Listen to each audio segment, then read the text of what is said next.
little everything else, but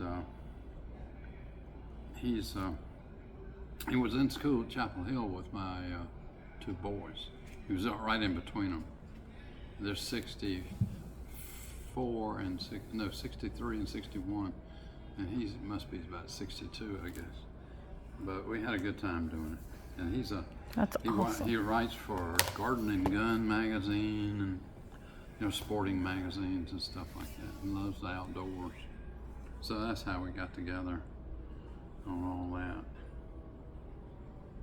Anyway, but you ain't got a magic marker?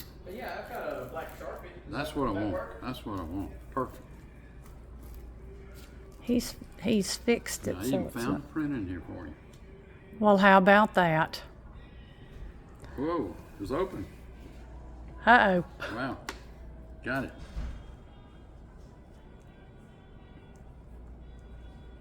My house is full of your prints. I just hope you enjoy. I love them all. Our very first one was Heavy Snow. Yeah.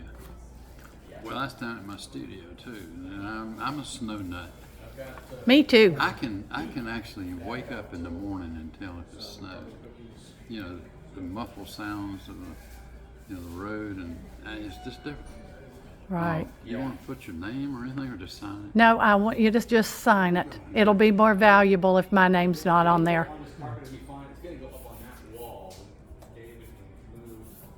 You're the special one, the guest of honor. But just for fun, I am Susan, my husband Glenn. Fans for years and years and years. What's your husband's name? This is Glenn. Glenn. Well, I'm so glad to see you. We just got here. In fact, a friend of mine, I was walking in the door, and he was calling me from Wyoming. Wow. And he's going to be 82 tomorrow. I'm almost 88. I just told him, I said, I can't even remember being that young. But anyway, but he's at 7,600 feet where he is. He's hunting elk. I mean, I don't know whether he'll shoot one or not, but the point of it is he can't breathe real good. And he just, his doctors called him and told him, But anyway, he's at 7,600 feet, so he's trying to acclimate his breathing. Sure. But he's supposed to spend the night in a place that's 10,000 feet tonight in Wyoming. So he was kind of concerned about all that. Yeah, that's pretty high up. That's Haleakala in Maui. Well, he's in Wyoming. Oh, I have a special one. That is just magnificent. You would think he was an artist. Well, I got to draw something every day. Well, you might as well do it in my book. That's even better. It's his first day. I think he can have a successful career. We're working at it. Let's see, we have this one over there. Is that Salem Snow? We have that one. We have Well at the Studio on our mantle. So we have a I few. was done it in my studio too. Was it? Yep, Riverwood. I'm gonna let that dry just a second. And this is done in my studio too, down there, and that's Riverwood. And I have seen that one. That's Many one of the popular ones or whatever. Oh, absolutely. You know what? I did this for optometrists. And what we did, we filmed this over it took 9 weeks for me to paint this. Wow. And I sat in a chair, sat in a chair here, and it was the same rocking chair, in the same place, in the same time of day, and wore the same shirt. For I just changed shirts. Right. But what we did, we filmed it, and it showed, blank paper, but it showed the place. Then it showed, it showed me painting, and it showed my painting with blank quilt, white, in the background. And so, in other words, it showed me painting in it over the 9 weeks. The film would film one day, maybe a day or two later, come back and there was something else done. And they, you know, a day or two later, and do the flowers. In other words, it showed you, and it showed you in about, it was a 10-minute thing that if you had eye problems, it showed you how, you know, it showed you this video how I painted the painting. But it showed you also how you know what cataracts looked like and stuff like that.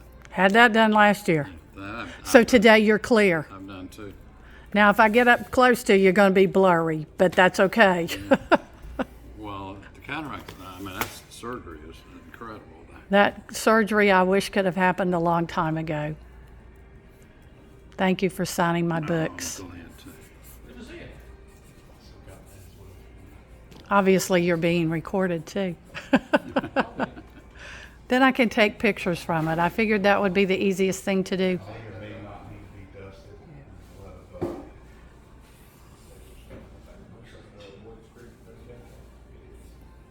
We're bringing up some new things too.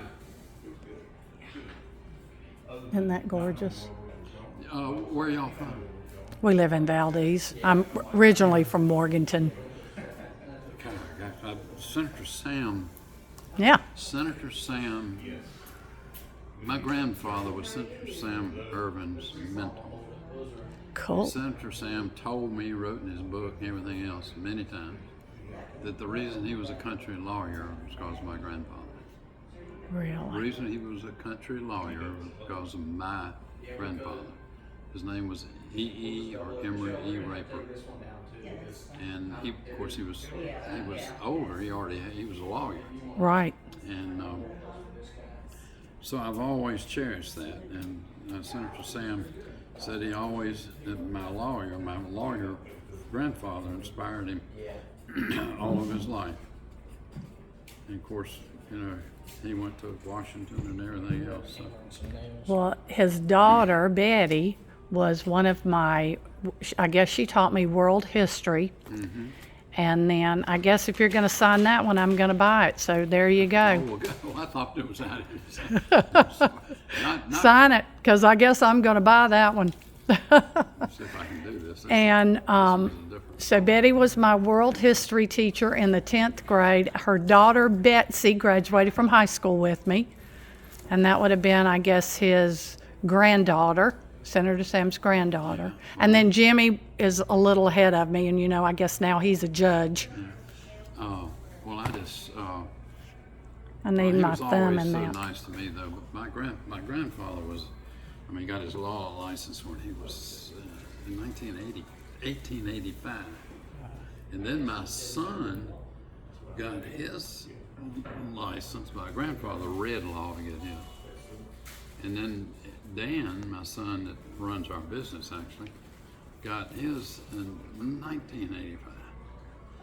And so I gave Dan his great grandfather's license 100 years later when he was sworn in. How awesome. You don't look your age either. You're an active man, I can tell. He's Dan. Dan's he says he's a recovering lawyer now.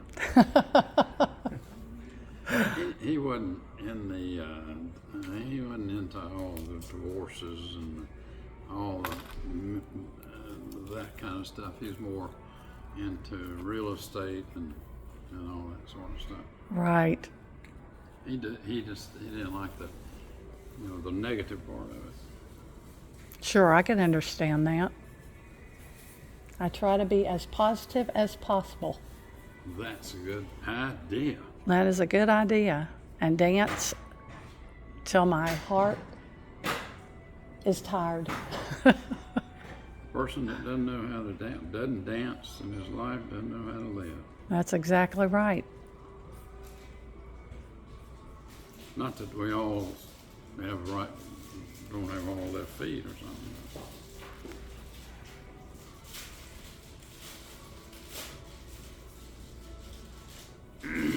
I'm glad we've had an opportunity to speak with you. Well, thank you for coming. We just got here actually. After three phone calls. Dan was actually Dan was calling to see if we were here yet, and we had to bring up some stuff. Picked Now, up a load yesterday, but we still had to bring some stuff. I'm going to give this to you. This is done at my studio at Riverwood. Whoop. And there are all kinds of stories in here. And this is done at my studio in Bald Head Island in here. Here's the largest arrowhead ever found in North Carolina. Oh, how wonderful. We found it in Lexington. They were building a parking lot behind the Presbyterian Church downtown in Lexington. And I mean, that thing, look how big it is. Yeah. It's what, 10 inches or something. And, Some of our friends actually collect them. well, I do so too. that's but, I cool. mean, that's That's he neat. he was running one of these drag machines, dragging up the dirt, like fingers on it. And he turned around to look where he'd been, and the thing was standing up there like that. That is He amazing. came running over across the street